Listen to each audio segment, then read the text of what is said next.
Forget New Year, New You. This season is about slowing down, locking the doors, and cozying up at home with the one you really want to do nothing with. Your dog. After the holiday chaos, those quiet nights with a blanket, a podcast, and your pup feel like the reset you actually need. Ollie helps make those moments easier with fresh protein-packed meals made from real human-grade ingredients, so your dog can enjoy some quality comfort food too.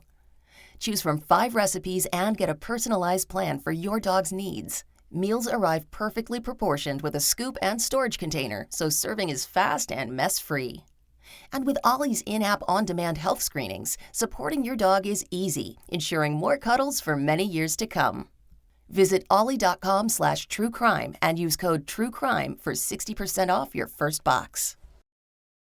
Sydney Powell was the quiet, shy girl at the Catholic high school in Akron, Ohio. She had good grades. The lowest grade she ever got was a B.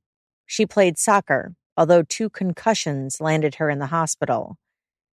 Sydney's mom, Brenda Powell, spent her entire career working at Akron Children's Hospital, while Sydney's dad was a vice president of a steel treatment company. Every summer, Sydney, her younger brother, and her parents went on vacation to the beach or to Disney World. Sydney and her mom, Brenda, were especially close. They were like best friends. Sydney was Brenda's mini-me, according to Brenda's mom, Sydney's grandma. They were always side by side. She was very proud of her. She went to all of her soccer games, all of them. I mean, it was just always Sydney and Brenda that were together. When it came time for college, Sydney won a scholarship. She was bound for University of Mount Union, a small private school of about 2,000 undergraduates. It was located about 40 minutes outside Akron, so it wasn't far from home. Her freshman year began in 2018. Like many young people her age, Sydney didn't know what she wanted to do for a living. She kept switching majors. She hated exercise science. She tried studying psychology and sociology, but again, it wasn't for her. Education didn't fit either. She felt lost. Sydney's college roommate was a girl named Lauren, who had been her best friend since high school. Lauren, a cheerleader at Mount Union, and Sydney joined the same sorority together. 19-year-old Sydney seemed happy around her friends her sophomore year. She told everyone she bought her books for the new semester. She looked like she was doing her French homework. Sydney walked with Lauren to classes. Then she waited for her in the study areas. She stayed involved with their sorority.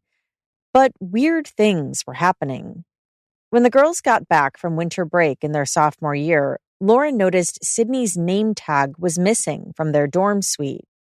Sydney blamed it on a school paperwork mistake and said she was meeting with the student housing office to fix it. Sydney's key card to get into the dorms eventually stopped working. She kept showing up to her sorority meetings, even though the sorority leaders collecting dues didn't see her name on the list of official students. Her parents noticed she seemed to come home more than usual on the weekends. Her dad couldn't log into the school website to pay her tuition. Sydney promised she would talk to the school to fix it. Sydney never opened up about her feelings, but Lauren knew she had anxiety in high school. The stress from college and the uncertainty over her major seemed to make it worse. Lauren had no idea Sydney had been lying to her and to everyone else in her life. And that lie would end in murder. This is Jillian in partnership with Law and Crime. You are listening to Court Junkie, episode 276.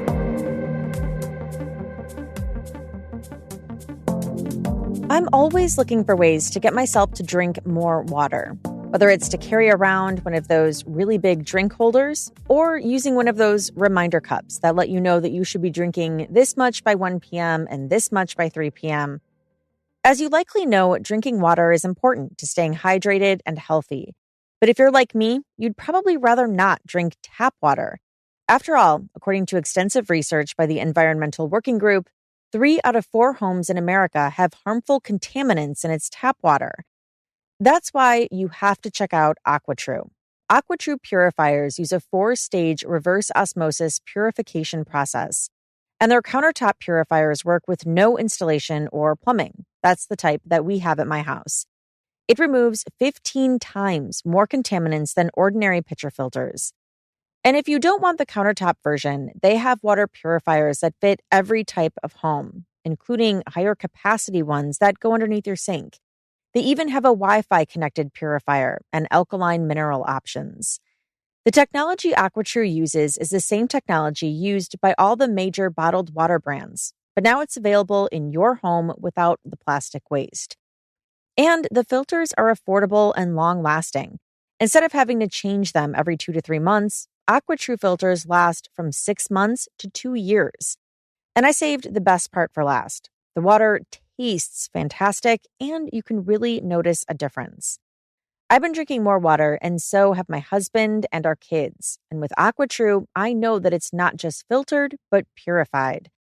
AquaTrue comes with a 30-day money-back guarantee and even makes a great gift. Today, Court Junkies receive 20% off any AquaTrue purifier. You just go to aquatrue.com. That's AQUATRU.com and enter the code COURT at checkout. That's 20% off any AquaTrue water purifier when you go to aquatrue.com and use the code COURT. You don't just live in your home. You live in your neighborhood as well. So when you're shopping for a home, you want to know as much about the area around it as possible. Luckily, Homes.com has got you covered. Each listing features a comprehensive neighborhood guide from local experts. Everything you'd ever want to know about a neighborhood, including the number of homes for sale, transportation, local amenities, cultural attractions, unique qualities, and even things like median lot size and a noise score. Homes.com. We've done your homework.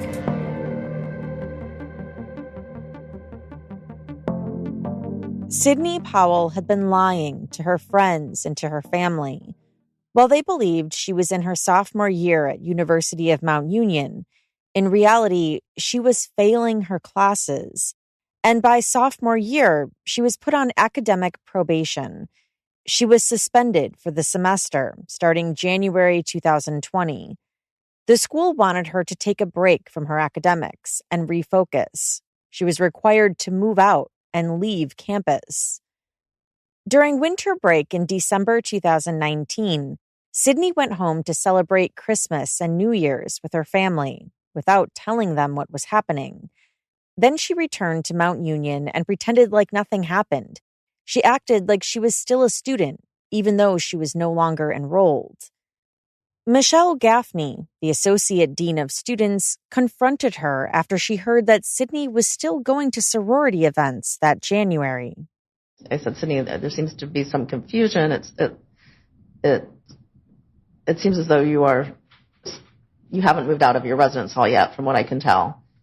But you're not enrolled this semester. You're not a student here this semester. And at first she replied to me that, I'm still a student here. And okay, I said, well, did that catch your attention? It did. And I had double checked before I called. I said, Sydney, you received a suspension letter that you signed for. And so we spoke a little bit further, and she said, well, yes, she had. And, but she had been hoping to get things changed or fixed. And so she had been trying to work things out. So she did acknowledge that she knew about her suspension. She did acknowledge then that she knew she was suspended. Okay. What did you explain to Ms. Powell that had to happen next? So I explained that she would have to, unfortunately, leave campus, that she could no longer remain living in our residence halls. She would have to go home. I offered assistance. I asked if she had told her family, and she said no. And I said, I could help you with that if you would like, if you'd be happy to, if that's something. I know that's sometimes very hard for students to make to tell their parents when you feel like you've maybe disappointed them or something along those lines. And I would be happy to call them with her if she'd like, to help tell them. What was Ms. Powell's answer to that offer? She said no, she didn't need any assistance. She would She knew what she needed to do, and she would do it, and she understood. She needed some time to move her things, and we can give you a few days to do that. Only Sydney didn't leave. Michelle Gaffney met with Sydney a second time in February, warning her that she wasn't allowed to live on campus if she wasn't a student. But Sydney stayed in the dorms. It took a third meeting a week later before she finally left campus. Sydney told Gaffney that she was going home. She claimed she was finally going to be honest with her parents, but she didn't immediately go home. She bounced from hotel to hotel. And then on March 2nd, she went back to Mount Union to watch The Bachelor with her sorority friends and Lauren. She seemed happy. The charade was over the next day, however, on March 3rd, 2020. Sydney returned back to Akron and confessed. She told her parents she was overwhelmed and felt like she was wasting their money. Sydney's mother, who was used to kids in crisis and was known for being compassionate at the children's hospital, didn't get angry with her. She reacted with love and concern. That morning, Sydney's mom called the dean to verify why Sydney was no longer enrolled, and Sydney's dad left a message about how much the school would reimburse them for her tuition. Michelle Gaffney went to Dean Frazier's office, and together, the two school officials telephoned the Powell family. They sat at his desk and put the call on speakerphone. What they didn't know was that they were about to overhear a crime. Dean Frazier was speaking and simply said, Brenda, this is Dean Frazier. I'm sitting here with Michelle Gaffney, our associate dean of students. We're returning your call, and that's about as far as we got. Did Brenda respond to that introduction at all? Yeah. Okay, yeah. what did she say? I think he asked, "Is this Brenda Powell?" Oh, okay. And she said yes, and then he identified himself. Okay. And Miss Gaffney, what happened next? There was a very large or a very loud sort of thud sound, like a pounding or a thud, accompanied by a pretty loud scream. The scream might have actually been first, and then the thud. Okay. As I think about it, and then there was sort of an expulsion. The other sound that I heard at that same time, or right after, was sort of an expulsion of air, like the air was knocked out of somebody. Okay. I'd always heard that expression of the air being knocked, having the wind knocked out of you, but I didn't. That's actually what it sounded like. And then several more repeated thuds. I don't know how to describe the sound. No, and that's okay. And you and Mr. Frazier could hear this from the other end of the phone. From the other, it was on speakerphone, right? Okay. Yeah. Did you hear any communication during these thuds? Just the screaming, and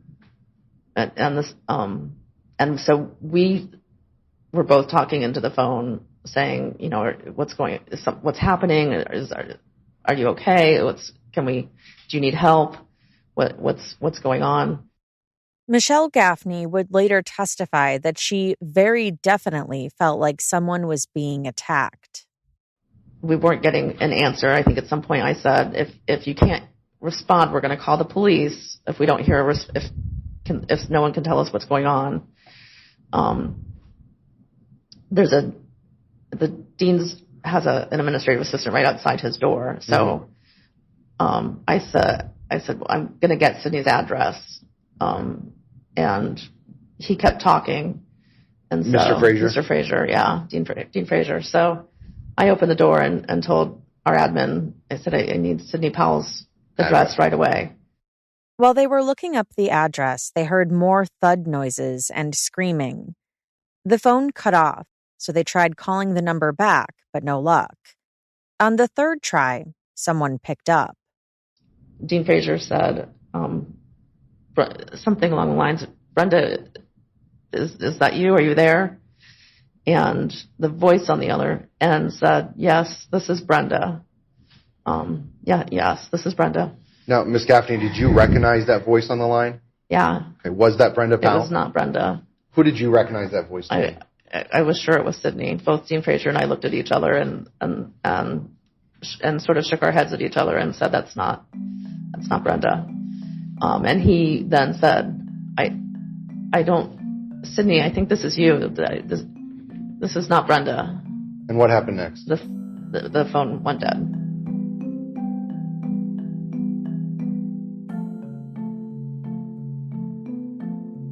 The modest one-story home on Scudder Drive was a bloody scene when Akron police arrived on that rainy afternoon. The school officials who lived in a different county had wisely called the Akron Police Department directly to send them to the Powell's house. Officers saw a broken window in the family room and blood spatter on the exterior siding and throughout the house. There was a bloody footprint on the floor, blood on the front door handles and on the closed blinds, blood in the kitchen, blood smears on both sides of the walls going down the hallway leading to the bedrooms. The hardwood floors had blood on them, too. In the primary bedroom, 50-year-old Brenda Powell lay on the ground with a frying pan and steak knife nearby. She had been stabbed in the neck and head.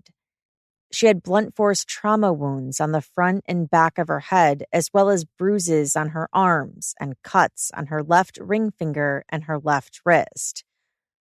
One officer assumed she was dead, but her heart was still beating.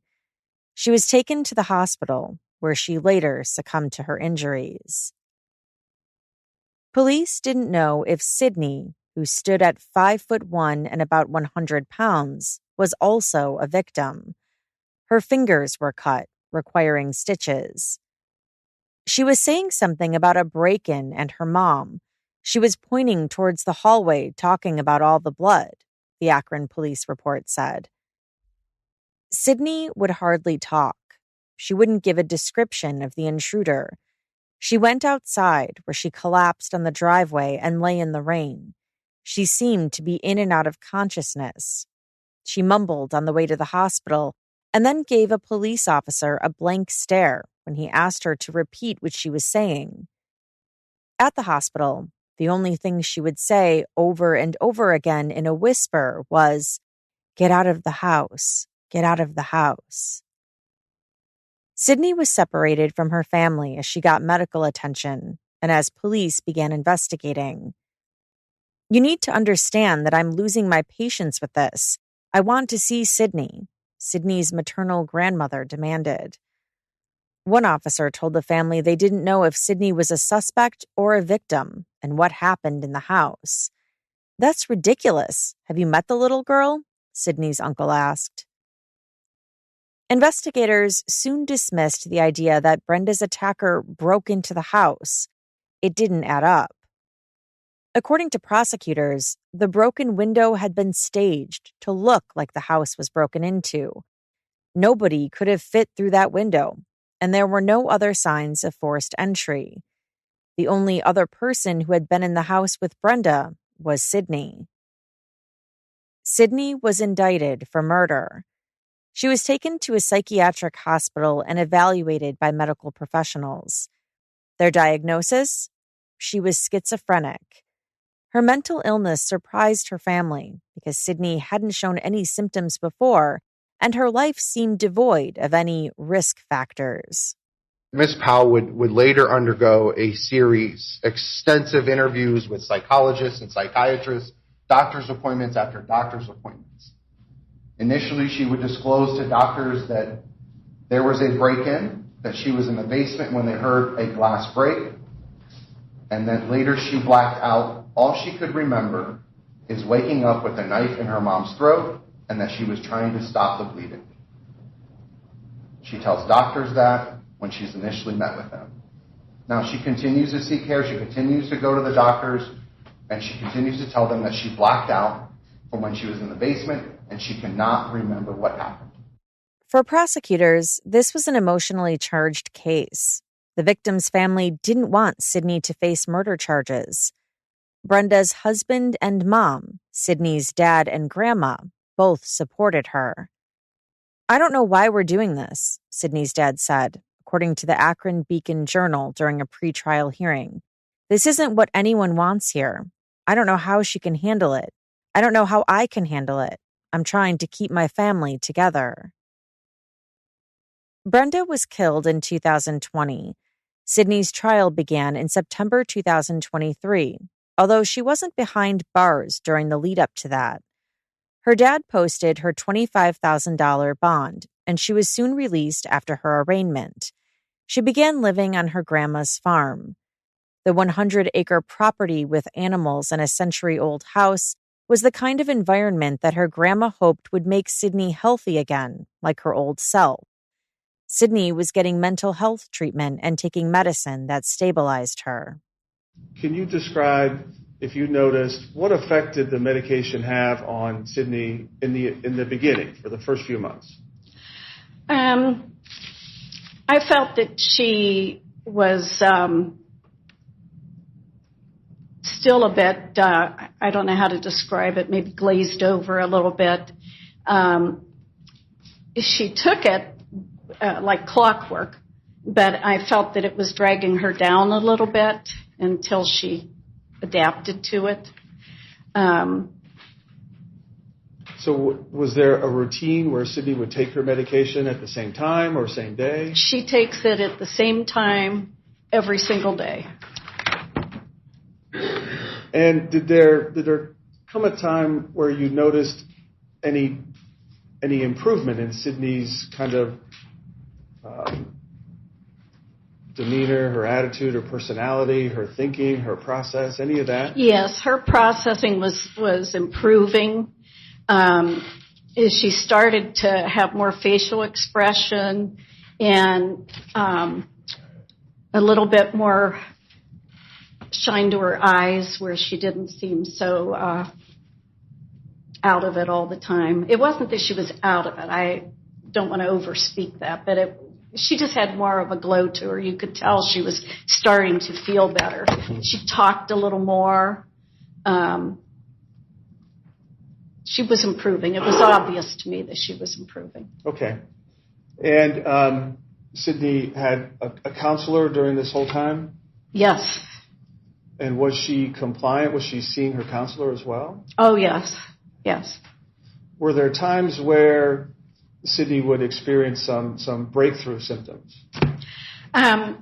She did have an episode, apparently, where she felt that she was having some symptoms again, and she reported it immediately to her therapist and was advised to, I don't know if the therapist called the doctor or if Sydney called the doctor right now, but the psychiatrist was notified immediately, and he changed her medication, and that made a huge difference after that. She reported to me that her symptoms were settling down again. She wasn't hearing so many noises. And I could just tell a whole difference in her demeanor at that point, where she really was starting to be Sydney again. Okay. So Sydney has spent just about every day with you since March 16, 2022. Yes.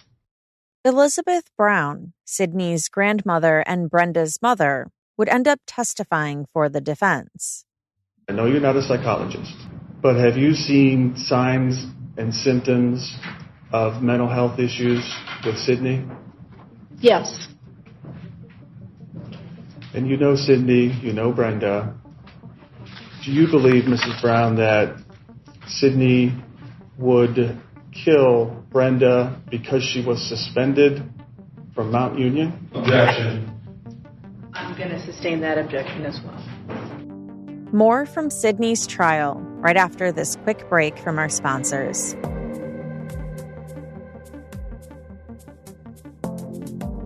Let's be honest. Buying cannabis shouldn't be complicated, sketchy, or low quality. That's why I want to tell you about Mood.com. That's MOOD.com. Mood ships federally legal cannabis straight to your door. No medical card, no hassle. And here's the kicker. The quality is better than anything you'll find at your local dispensary. Yeah, I said it. Whether you're into edibles, concentrates, flower, or just looking to explore, you'll find it all at Mood. And it's not just the variety that makes them stand out. Every product is sourced from small, American-owned family farms that care deeply about what they grow. It's cannabis you can trust, delivered discreetly, and ready to elevate your mood. And because you're a listener, you get 20% off your first order. Just head to mood.com. That's MOOD.com to get started. Brenda Powell had worked at the Akron Children's Hospital for years, and in many cases acted like a second mom to the patients. She once organized a prom for teenagers and took kids bowling so they could do something normal and fun while they battled cancer. On her obituary page, her coworkers and the parents of her patients remembered their favorite things about Brenda: her sparkling eyes, her dry sense of humor, her selfless nature, her ability to bring joy by surprising a child with a toy. One parent wrote, "What a loving, caring, giving lady we have lost. Our son met her on his first awful visit to 5600, and she made it awfully better. For 8 years, she stood by with us through stem cell transplants, nuclear meds, endless chemotherapy, and radiation treatments. What an example of selflessness she was. Our hearts are breaking." Elizabeth Brown also testified about her daughter. She dedicated her life after college to advocating for children at Akron Children's Hospital on the oncology hematology floor. And I was amazed that she was able to stay on that same floor for so many years, because it's such a difficult thing when children are ill and when children die. And she did. She stayed all those years with it. What kind of mom was she? She was a wonderful mom. She worried about her kids all the time. And probably one of the reasons she waited a little longer than some to have children is because of what she had seen in the hospital. But we were just thrilled when they announced that they were pregnant. And from day one, she just was wonderful with the kids. Did you ever see or hear about Sydney and Brenda fighting or arguing or talking disrespectful to each other? No, never. So let's talk for a second about March 3rd of 2020. Did you hear from Brenda that morning? Yes, I did. Can you describe that? Yes, I had a phone call from Brenda while she was on her way to work. And I thank God I picked up the phone was with the phone. But she just chatted a little bit about Sydney coming home and the plans over the break, that they were planning to go shopping. And we talked a little bit about whether I could meet them part way and go too. And that was it. She had to run into work. So. Okay. So I think we heard that I think spring break was coming up for Mount Union. Yes. Was Brenda mad at Sydney? Was she upset? No. Looking forward to her coming home? Yes.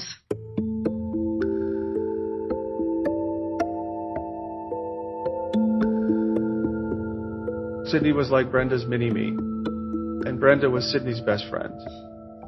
And on Tuesday, March 3rd, 2020, Sydney killed her best friend, her mother. Why? Why did that happen? Sydney's defense attorney, Don Malarsic, presented opening statements in September 2023. We're going to spend next week bringing you answers to that sole core question. I submit to you the only question in this case, which is why. Both the defense and the prosecution agreed that Sydney Powell killed her mother, but the defense argued she was not guilty by reason of insanity. For this, the burden fell on them to prove that Sydney was having a psychotic breakdown and didn't know that what she was doing was wrong when she hit her mother repeatedly with a cast iron frying pan and then stabbed her more than 20 times. The prosecution argued that Sydney was guilty because she had been mentally sound enough to attempt to cover up her crime with a series of lies. Sydney had been dishonest in the immediate aftermath of the murder when she pretended to be her mom on the phone to school officials. She also broke a window and lied to police and to her dad about a break-in, hoping to confuse everyone and throw them off her trail. According to the prosecution, Sydney knew what she was doing all along. Yet on March 3rd of 2020, the truth caught up to these lies. Miss Powell couldn't keep them up anymore, became overwhelming. She was stressed. Mount Union had dismissed her. Her parents were concerned. Her tuition was canceled. Her scholarship was canceled. Her enrollment was canceled. Miss Powell couldn't keep the lie up anymore, and in that moment, she struck her mother with a cast iron frying pan over and over and over. She stabbed her mother with a steak knife over and over and over, hoping that that was finally enough. And she had the awareness to try and hide what she did.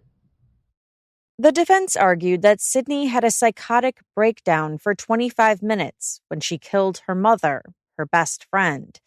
They said it was such a senseless crime, there was no other way to explain it.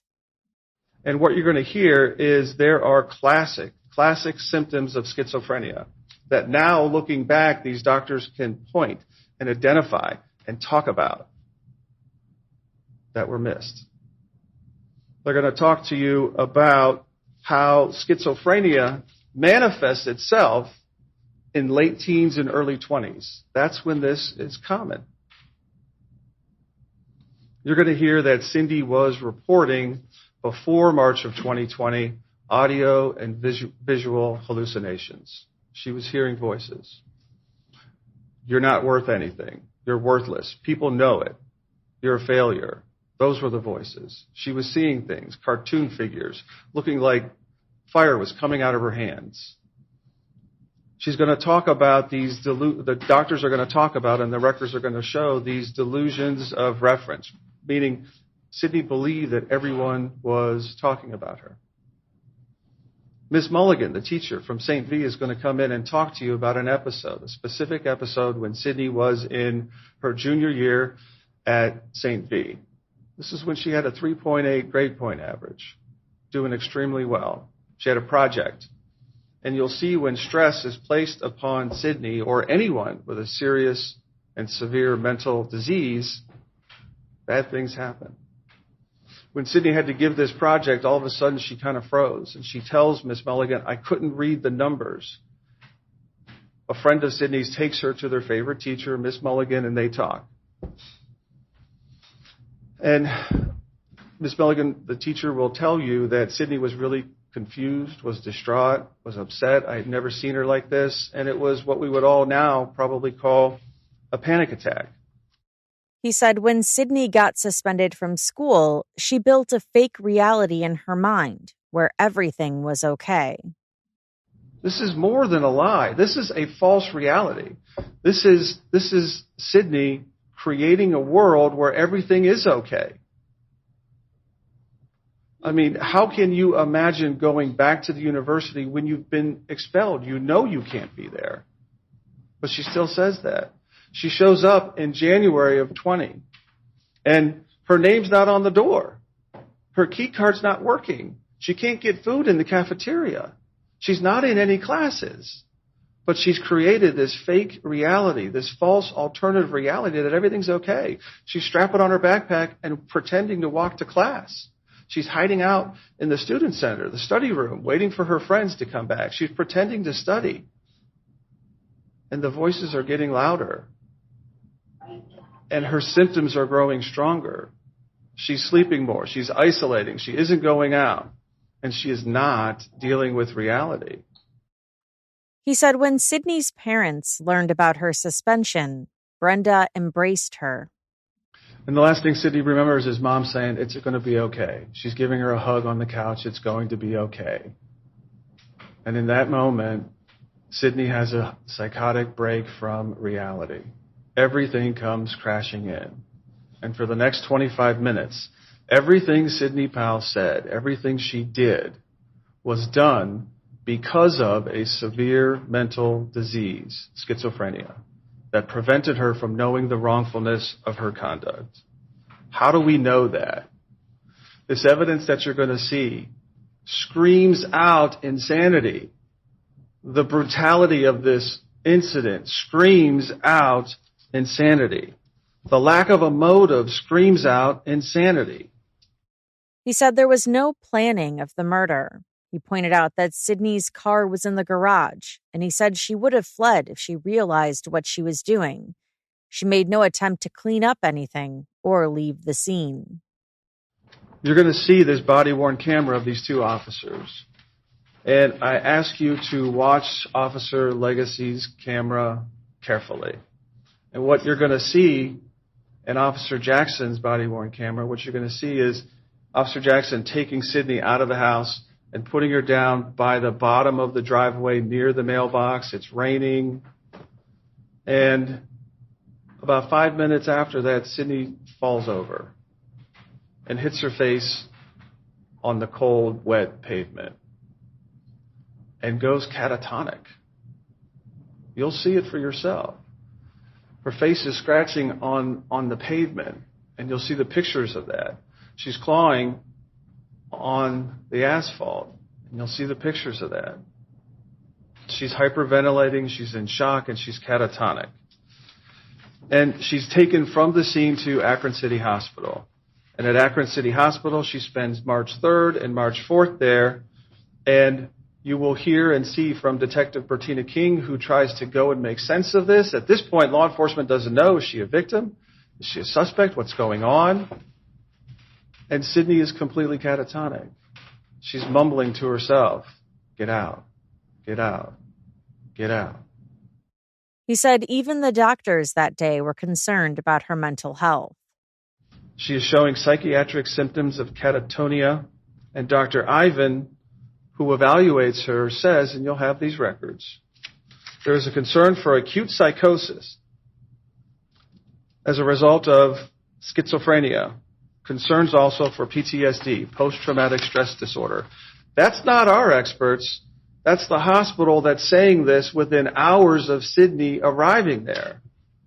On March 4th, Sydney was charged, and she was discharged from Akron City Hospital. She was then transported to the Summit County Jail and was there March 5th and March 6th. On March 6th, she's released after Stephen Powell posted her bond. He said the science is overwhelming and supports insanity. More powerful than the science, more persuasive than the witnesses, is the inescapable truth and the undeniable conclusion that the Powell family is a good family. Sydney Powell didn't kill her mother because she was upset about being suspended from Mount Union. This family has suffered a nightmare of unimaginable consequences. In less than 2 weeks, I will stand before you and ask you to end that nightmare and return verdicts of not guilty by reason of insanity. The prosecution presented testimony from medical professionals who evaluated Sydney, from Sydney's grandma and father, from school officials, and more. The jury also saw the cast iron skillet and the murder weapon. The defense called their own psychologists who clashed with the state's experts on whether Sydney's schizophrenia affected her ability to know right from wrong. Dr. James Reardon, a psychologist who worked in the field for 45 years, testified that he spent 7 hours with Sydney in December 2021, talking with her and performing tests on her. He did cognitive functioning tests and tests to determine whether or not she was malingering or faking it. He told the jury that in his expert opinion at the time of the offense, Sydney was suffering from schizophrenia, and that her schizophrenia prevented her from knowing the wrongfulness of her conduct. Tom Swales was another expert who testified for the defense. He's a board-certified clinical neuropsychologist who had been working in the field since 1998. In 2016, he started doing court-ordered evaluations for men and women charged with serious felonies. He testified that he first started seeing Sydney in December 2020 and January 2021. He spent 7 hours with her the first time and 8 hours with her the next. He tested her again in July 2023 and spent another 7 hours with her. He told the jury that his conclusion was that at the time of the offense, Sydney was suffering from schizophrenia, and that prevented her from knowing that what she was doing was wrong. Their final expert was Dr. Robin Belcher-Timmy, who's a board-certified in forensic psychology. He, too, met with Sydney multiple times over multiple days. His conclusion was the same as the other defense experts. Now, Attorney Don Milarczyk, in his opening statements that day, he came up here and he said that this case comes down to one question. It comes down to why. And I'm here to tell you that is not the question. In his closing arguments, the prosecutor said the question is not why. That's not the law, and that the state has no burden to provide a motive. He said while it might be hard to comprehend the why, it doesn't equal insanity.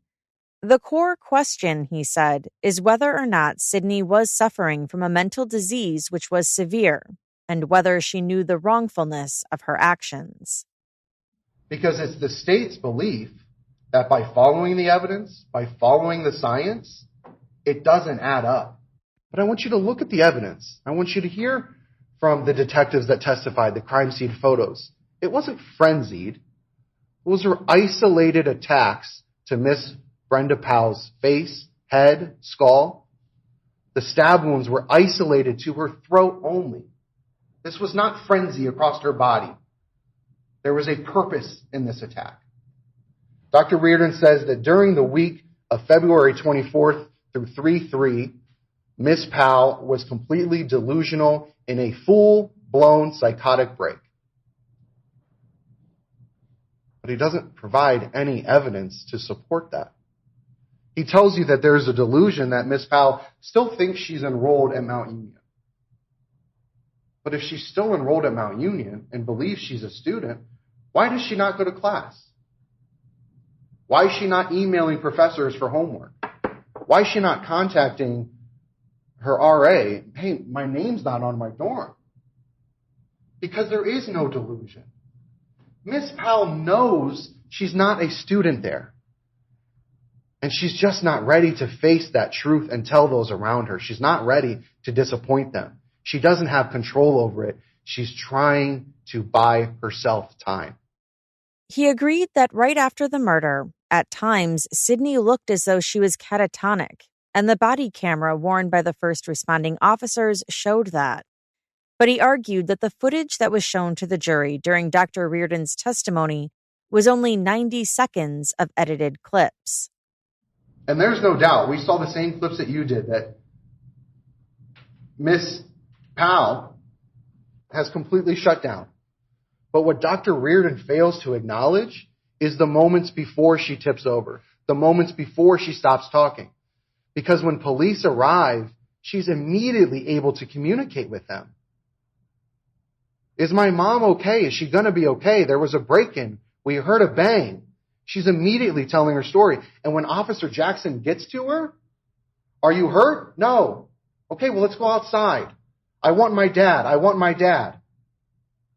And when Mr. Powell shows up, Dad, there was a break-in. There was a break-in. We heard a bang. She's communicating. She even tells Officer Jackson when he tries to sit her down, well, you told me to sit on the ground. She's listening. She's responding. And finally, at some point, the shock catches up to her. She has just gone through something brutally horrific, the murder of her mom at her own hands. It catches up. She shuts down. But that catatonia does not automatically mean that she didn't know the wrongfulness of her actions that day. He said he wanted to remind the jury that the state is aware of mental health and knows that even with Sydney, the anxieties and depressions and concerns have existed, and that her lie was a heavy burden. But I need to remind you that mental health is not insanity. The law controls that. And to say otherwise is insensitive to mental health. It's insensitive to those who struggle with schizophrenia. And there the evidence speaks for herself. Because the very moment before the murder, during the murder, after the murder, all of her actions say how much she knew that these were wrong. She knew that what she was doing was wrong, and at all costs, she tried to hide it. She was in control of her mind that day. She made these decisions to protect herself at all costs, to keep her lie from ever seeing light. And in that moment, the lie was coming true. Everyone was about to know, and she had no other options. So, ladies and gentlemen, these lies, they've come to light in this courtroom. They're presented to you through testimony, through evidence. On March 3rd of 2020, Miss Powell murdered her mother, Brenda. And if you follow the science, you follow the evidence, we believe that you will come to the decision that Miss Powell is guilty of that crime and that she was not suffering from a severe mental disease that prevented her from knowing that wrongfulness. Thank you. The jury deliberated for 9 hours before returning with their verdict: guilty. Sydney cried as she was convicted on 2 counts of murder, felonious assault, and tampering with evidence. The courtroom was filled with Sydney's loved ones who had been by her side throughout the legal proceedings. Sydney didn't speak before the judge sentenced her to life in prison with possible parole after 15 years. According to the Akron Beacon Journal, afterwards, an attorney representing Sydney's dad and grandpa said, "The family still loves and supports her. It's very difficult without her in their lives." Sydney has filed an appeal and is hoping to get a new trial. The prosecution stands by the verdict. And that's all for this episode. This episode was researched and written by Gabrielle Russon. As always, I'd love to hear your thoughts on this case. Let us know by joining the conversation on Instagram at CourtJunkie, on Twitter or X at CourtJunkiePod, or you can email me at podcast@CourtJunkie.com. To hear these episodes without the ads and to check out my Patreon options, you can go to CourtJunkie.com/support. Thanks again for listening. Until next time.